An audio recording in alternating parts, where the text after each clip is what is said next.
Hello and welcome to the channel. If you haven't done so already, make sure to like and subscribe. Appreciate that so much. Now, I've talked about hydrogen fuel a lot because I feel like it is a very viable alternative comparing to fossil fuel. And it's more efficient and it doesn't pollute as much as, regular gas.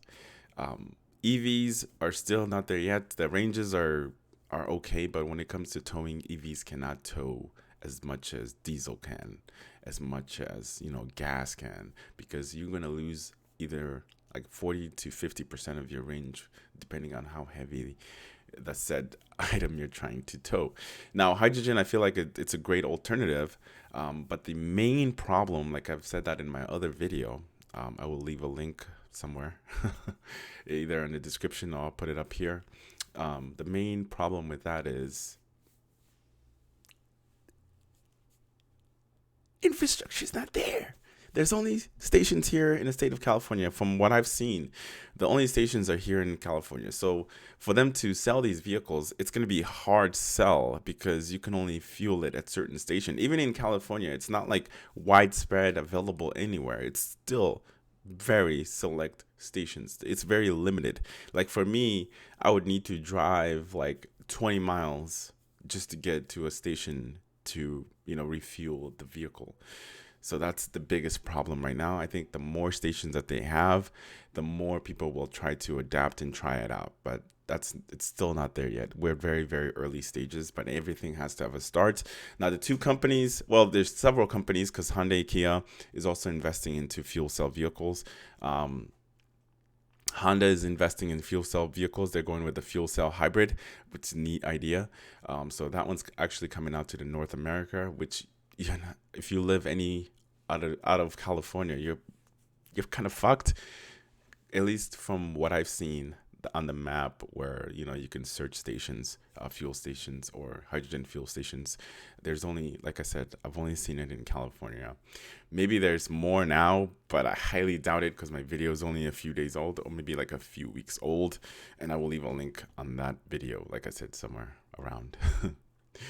So anyway, let's go ahead and check out this. This is the Toyota, the Hilux hydrogen, and it's pretty cool. And they managed to put a manual transmission in it. Love innovations. Love it, love it. So this is from Jalopnik.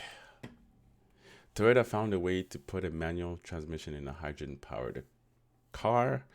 Toyota's latest hydrogen concept include a fuel cell Hilux, a Corolla Cross with hydrogen burning version of GR Corolla's 3-cylinder engine.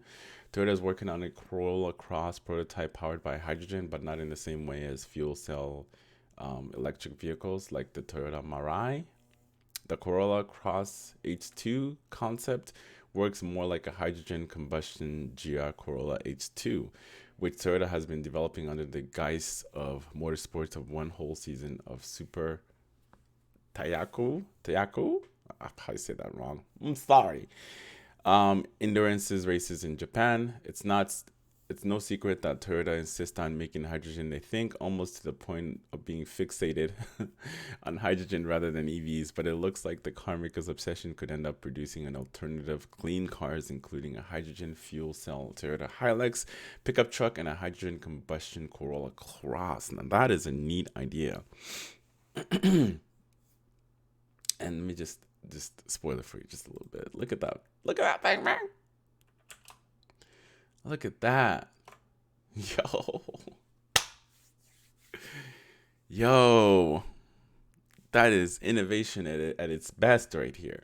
The fact that Toyota is literally like doubling and tripling down on hydrogen is insane. Because I've stated this. I'm going to say it again. Infrastructure isn't there, Toyota.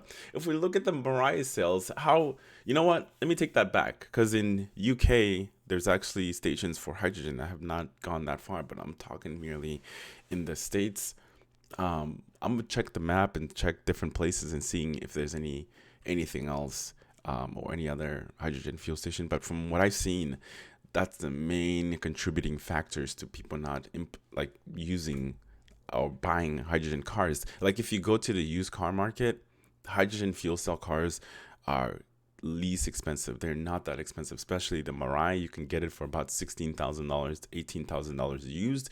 And then brand new, those vehicles are about, 54, 52, around, or 45, 48,000. It's expensive as hell. But you do qualify for government incentives with the Toyota Mirai. But anyway, let me go back. Alrighty. Oh, that's another article. Let's go ahead and click that right there. Let's go back to where we are at. Where we're at.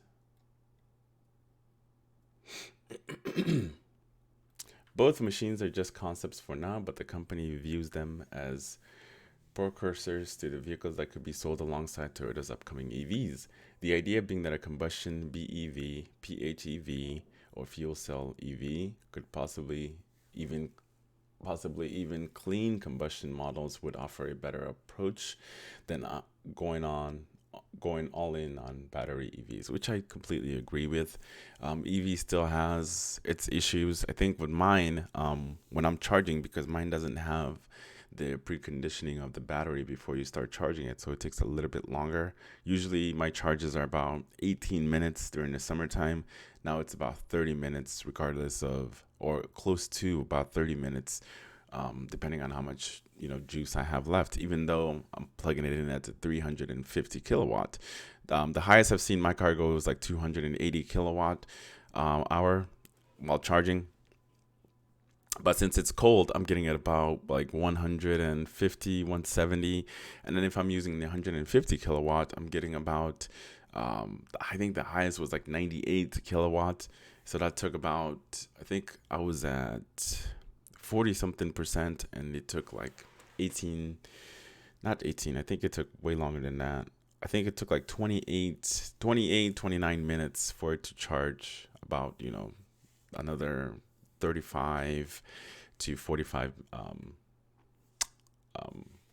range or percentage. But anyway, we must do what is best for the environment, which is to extract the most carbon reduction from each battery cell, replacing as many non-electrified vehicles as possible with electrified ones, guided by the simple principle that carbon is the enemy, not a particular powertrain. To end, Toyota is not ready to give up on hydrogen dream just yet, with both traditional fuel cell EV and a radical hydrogen combustion concept. The first model is a hydrogen fuel cell Toyota Hilux that carmaker is developing and testing in the UK, courtesy of a grant from the British government. The Toyota fuel cell powered Hilux borrows its powertrain from the latest Toyota Mirai, replacing components of the gas or diesel burning Hilux with fuel cell stacks and compressed hydrogen tanks. The latest Mirai has a range of 402 miles. The Hilux likely wouldn't get quite as much range, but it might end up with a limited production run, presumably accumulating in a number of fuel cell Hilux trucks for municipal fleets in the UK. So, and this is pretty much the setup of the tanks and everything like that. So it's an interesting idea. I think that once I feel like once fuel cell gets well adapted, or more stations open up, if these big oil companies decide to do the same thing that they're doing with the charging stations, because some of them are actually investing in building charging stations. Shell, for example, even sells level 2 chargers for you to buy for your EVs that you can utilize. And it's only time will tell, to be honest. More companies investing into the hydrogen system, I think, would be a great alternative to fuel cell. And it's always about choice at the end of the day. I would much rather have these three, instead of just one or the other. I think that EVs and hydrogen fuel cell, or just hydrogen in general as a alternative, source of fuel comparing to gasoline, I think it's a great alternative, because we don't have to rely on other companies' oil or anything like that, because hydrogen is a little bit complicated to make, and it's a little bit expensive than gasoline. As of right now, I've seen the prices. It ain't great, but the range that it gives you is way more comparing to gasoline and EV, because EV, you lose a lot of range during the cold depending on what kind of car you have. So it's just different things comes into the The whole thing. Okay, I can't. I can't get the exact right word for it, but it's interesting to me, and I really hope that these companies are successful with this venture, because they're spending a shit ton of money on this venture.